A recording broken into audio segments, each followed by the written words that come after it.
So same day, as you can tell by the fact that I'm wearing the same shirt, I finished reading Wuthering Heights, and I saw the movie, and I have a lot of thoughts, and I don't know if I'm going to be able to get them all out organized in my head, because I didn't make any notes before making this video. Firstly, let me talk about the book.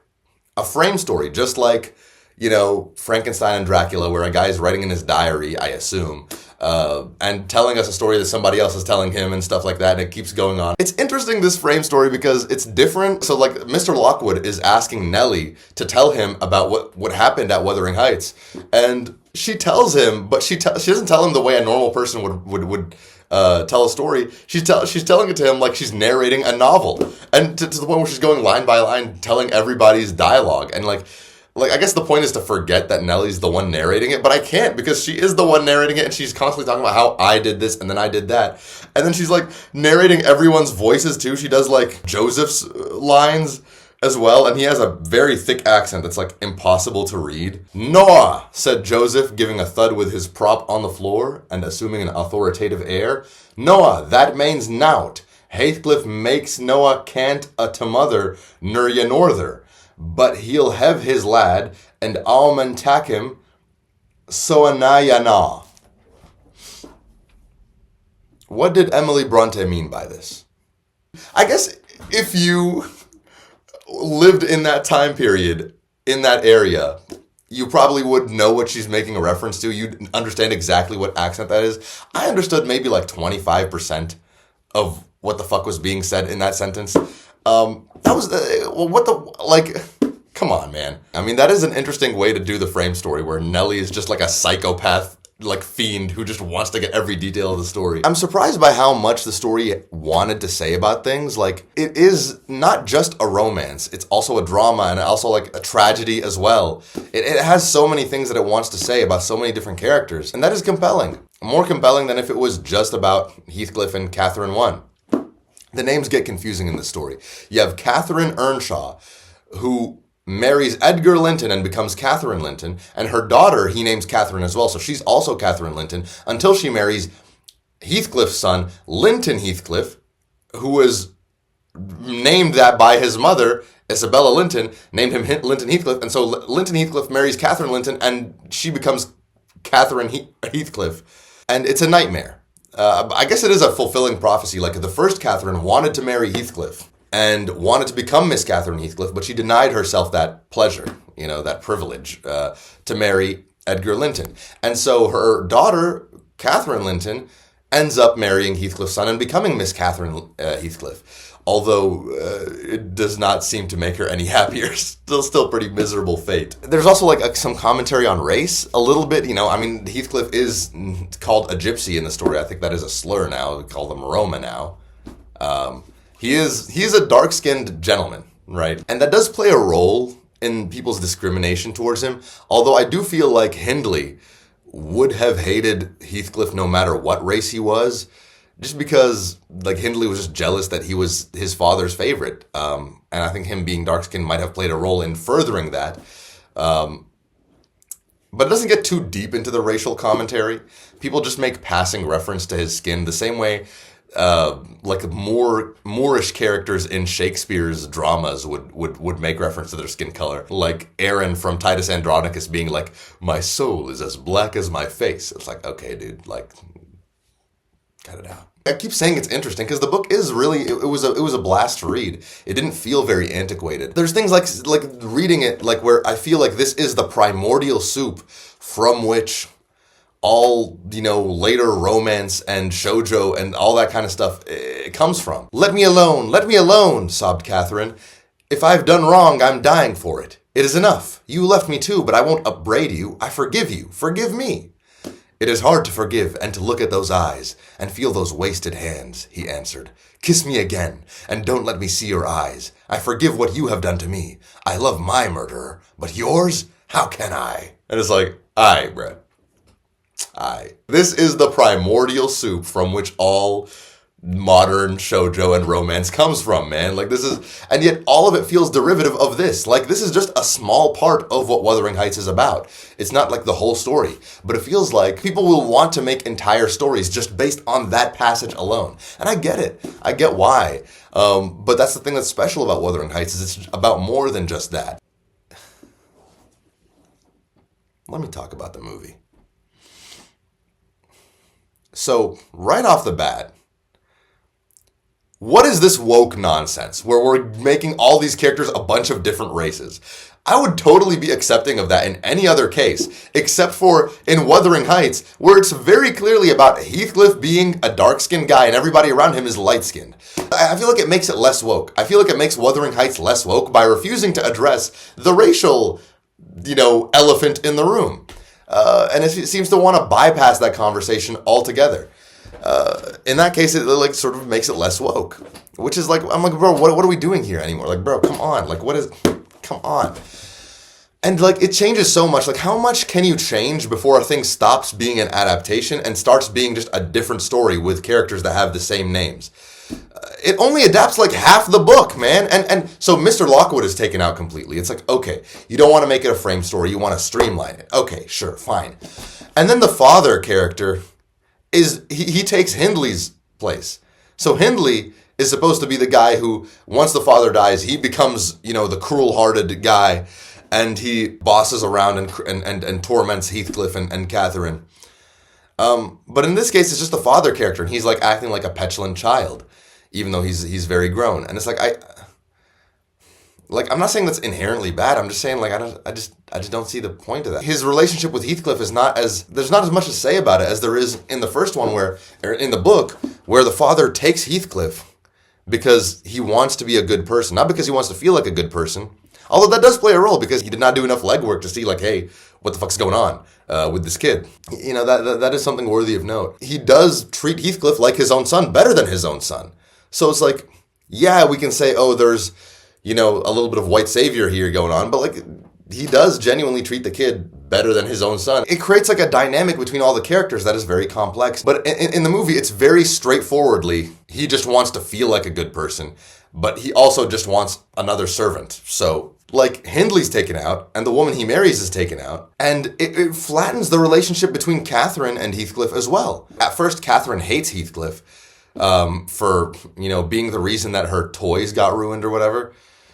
But then immediately they sort of hit it off. And the reason it's so special in the book is because it's in contrast to the relationship she has with Nellie and with her brother Hindley. They grow closer in a way that Nellie seems unable to do justice with her words. This is 290 pages and it covers several decades. It shows us the gap between the narrator and what they're narrating. Even though the narrator is not able to do justice to the relationship, we get to see in the gaps between that something special. And in the movie, it's just Heathcliff is Catherine's pet.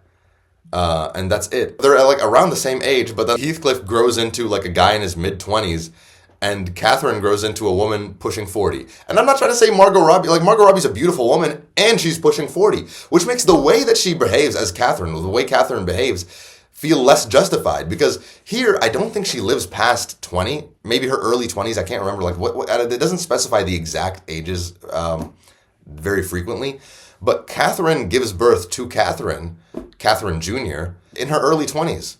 So for her entire life, she is a little girl. So when she acts like a petulant child, it makes sense because she is a young girl.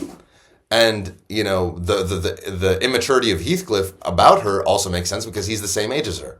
But when we see Margot Robbie in the movie, she's acting the same way a teenager would act. It's not as empathetic. And it's very clearly trying to go after a Wattpad fanfiction type of romance where, he's the servant who's tall and muscular, and she's the girl who's like petulant, but he does anything for her, and he takes the scars for her, he takes the whippings for her, and he has the scars on his back, and it really indulges in that. The movie really indulges because like we get so many scenes of them having sex and shit, and it's like it feels like it's not even trying to tap into the Victorian sensibilities of this book, which I don't know if it is actually made in the Victorian era, but it has that sort of sensibilities of old England. It does not want to indulge in the physical aspect. And that's fine if you don't want to respect that. You want to go in a different direction. You want to show the lurid detail of these characters' interactions. It says something that instead of actually being able to tap into what is special about Wuthering Heights, the book, it ends up only really tapping into what is downstream of it. It ends up tapping into what is not very special about all the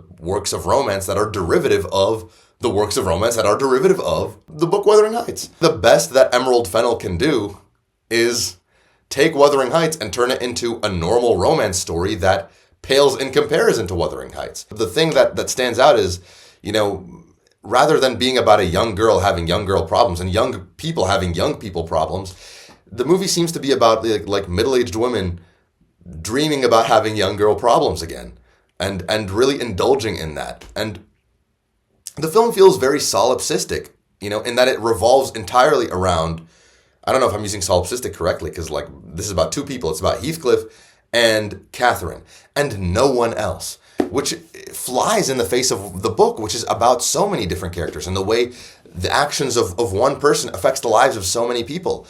The movie is only really concerned with Heathcliff and Catherine, which is a shame because the way Isabella turns out in that movie, I think is the only time where I feel like a character is made more interesting in the movie because, she gets more time in that movie. She gets more to do. And I'm very intrigued by her. But we don't get that much time spent with her. And we don't get to Catherine's child, Catherine, because Catherine dies in childbirth, and the child also is a stillbirth. The movie would be a lot better if the characters were the age that they were in the book, so that their melodramatic actions would make sense. But I'm not opposed to middle-aged people trying to depict these problems in this type of melodrama.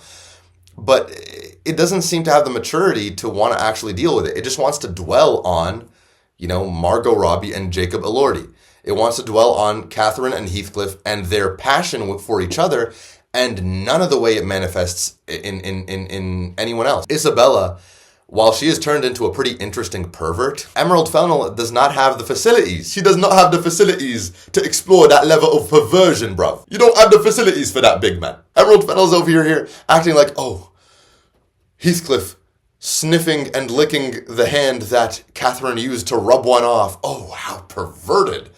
And then she gets into Isabella being into, doggy play, and it's like, all right, this is way past her comfort zone. She does not know what she's doing here anymore. And it's a shame because it's like, okay, turning Isabella into anything, because Isabella does not have a huge role in Wuthering Heights, the book. So doing really anything with her adds an extra layer. But then you got to do something with that. And she doesn't because immediately, because we don't get the rest of the story, because we don't get the second half where the children are having to suffer the consequences of their parents, and their predecessors, and suffer at the hands of Heathcliff. It doesn't show how cruel Heathcliff actually becomes for his love of Catherine. And it's like, dude, that's what the fucking whole point of fucking Wuthering Heights is about. It's about how much of a monster Heathcliff becomes because of his irrational and soul-rending obsession with Catherine. It doesn't really get into that. Heathcliff does not really turn into a monster. And it also, Edgar Linton has a much reduced role. Everybody has a reduced role, and it's just about these two, and it's just about dwelling on their passion for each other. And it's like, oh, we shouldn't be doing this. And it's like, okay, man, I feel like we've been here before. One thing I'll say for Emerald Fennell, she can make some good-looking shots, I guess, like that red sky and Heathcliff riding on the horse against the red sky. Oh, yeah, that's good stuff. The set design is immaculate, but for what? Did the set design need to be immaculate? It doesn't make it better. The walls are her skin, and he's licking her skin, or put the leeches on the walls. Oh, my God, dude, what the fuck? That's so crazy, dude. Dude. You're mine, dude. No one's thinking like you, Emerald. Oh my God. What the fuck are we doing anymore, man? This shit sucks. We did not need this elaborate set design. It would have been nice to have that elaborate set design in a story that was better told, that actually was true to Wuthering Heights, the book. But it's not, man. It's not. It doesn't give a shit about any of the characters that Wuthering Heights gives so much of a shit about. Joseph is turned into a pretty well-spoken, decent like guy. He's not the Bible thumping, incoherent like old man that he is in this book. It's just like, bro, come on, man. Like, it's just such a disappointment, dude. I'm so attached to this book already. I just finished it today, man. Like, but I already feel betrayed by the movie. The real tragedy is that the movie fucking exists at all. And the Charlie XCX soundtrack. Okay, great. Charlie XCX soundtrack for what? For what? For this? Oh my god, man. Like, come on, dude.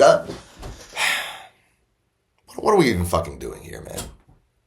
So, just a TLDR of all the points that I've been rambling on for this, 15 minutes or so. Just 4 points. Number 1.